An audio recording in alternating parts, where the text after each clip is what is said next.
नमस्कार बच्चों। तो आज हम लोग देखने वाले हैं SC Verma chapter number 7 question number 16 का सॉल्यूशन। 16 में क्या बोला है बेटा? Suppose the amplitude of a simple pendulum having a Bob of mass m is theta naught. तो सबसे पहले एम्पलीट्यूड का मतलब समझना है। एम्पलीट्यूड का मतलब क्या हुआ कि अगर ये कोई पेंडुलम है, सिंपल पेंडुलम, तो ये मान लेते हैं कि ये ऑसिलेट कर रहा है इस तरह से। तो एम्पलीट्यूड का मतलब क्या हुआ कि ये मैक्सिमम कितना एंगल तक जा रहा है।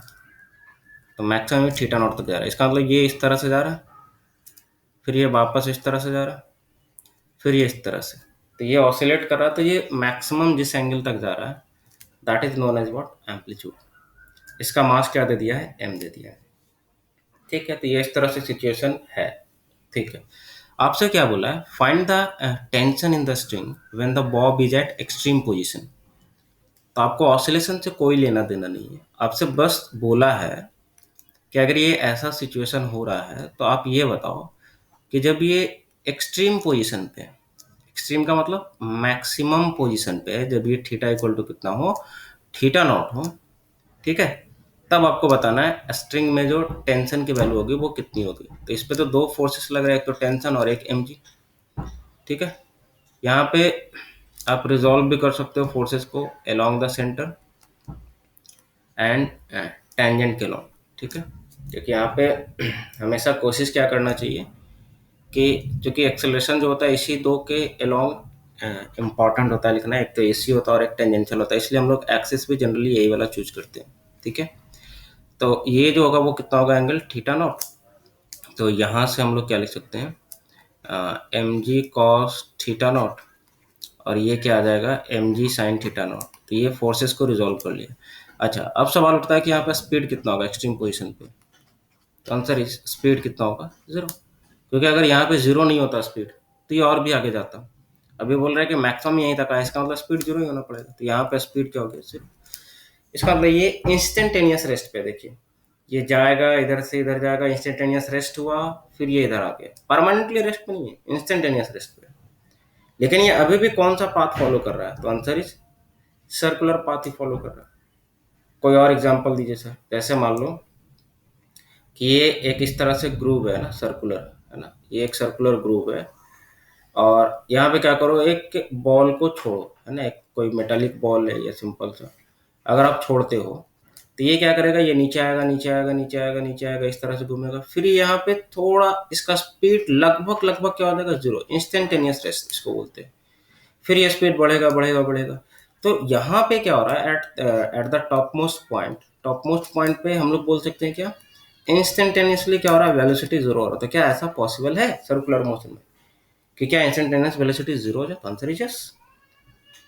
लॉन्ग ड्यूरेशन के लिए नहीं होना चाहिए, है ना, इंस्टेंटेनियसली हो सकता है।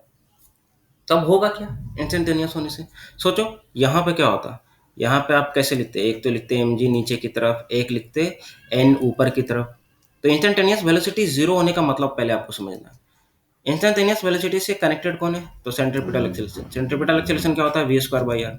जब इंस्टेंटेनियस वेलोसिटी जीरो हो जाए तो सेंट्रीपिटल एक्सेलरेशन भी जीरो हो जाएगा। तो क्या सर, सर्कुलर मोशन में हमने तो पढ़ा है कि सर कि सब कुछ जीरो हो सकता है, एटी जीरो हो सकता है, लेकिन एसी जीरो नहीं हो सकता। तो एसी एक लॉन्ग ड्यूरेशन के लिए जीरो नहीं हो सकता, इंस्टेंटेनियस जीरो हो सकता है। ठीक है, जैसे यहाँ पे एक सिचुएशन के लिए इंस्टेंटेनियसली क्या हो गया? जीरो हो गया। उसके बाद फिर से एसी फटाक से आ जाएगा, है ना। तो ये आपको समझना है। ठीक है, तो एटी तो हम लोग क्या पढ़े थे? एटी तो लॉन्ग टाइम के लिए जीरो हो सकता है, बट एसी जो है लॉन्ग टर्म के लिए जीरो नहीं हो सकता, अदरवाइज वो सर्कुलर पाथ पे चलेगा ही नहीं। ठीक है, तो यहाँ भी सेम सिचुएशन है। यहाँ पे आप देखिए जो फोर्सेस लग रहा है सेंटर के अलॉन्ग, वो कौन सा लग रहा है? एक तो टी लग रहा है और एक क्या लग रहा है? M ji cos theta not.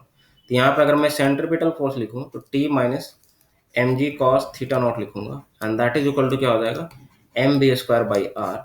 अब चूंकि भी क्या है, बहुत ही नेग्लेजिबल हो जाएगा, जीरो। मतलब जस्ट अगर इससे पहले बात करें तो लगभग जीरो ही है ना। जस्ट इससे पहले बात करूं तो v की वैल्यू बहुत जीरो है, लगभग जीरो। मतलब t और mg कांस्टेंट अप्रोक्सीमेटली क्या है? सेम। तो अगर एग्जैक्टली अगर एंड पॉइंट पे आ जाएगा तो ऑब्वियसली टेंशन की वैल्यू क्या हो जाएगी? टेंशन की वैल्यू किसके इक्वल हो जाएगी? mg cos theta. तो ये पहले आपको समझना कि क्या सेंट्रीपिटल एक्सेलरेशन जीरो हो सकता है या नहीं। तो एट एन इंस्टेंट जीरो हो सकता है, बट इसके पास अभी देखिए, अभी इसके पास क्या है, टेंजेंशियल एक्सेलरेशन है अभी, ये देखिए इट इज नॉट जीरो यहाँ पे, है ना। मतलब ये ऑब्जेक्ट को क्या कर रहा है, फिर इधर की तरफ लाने की कोशिश करेगा, तो इट इज नॉट जीरो यार। मतलब ऑब्वियस सी बात है कि अगर ऑब्जेक्ट रेस्ट पे आया तो कोई ना कोई तो फिर चलाने वाला चाहिए ना।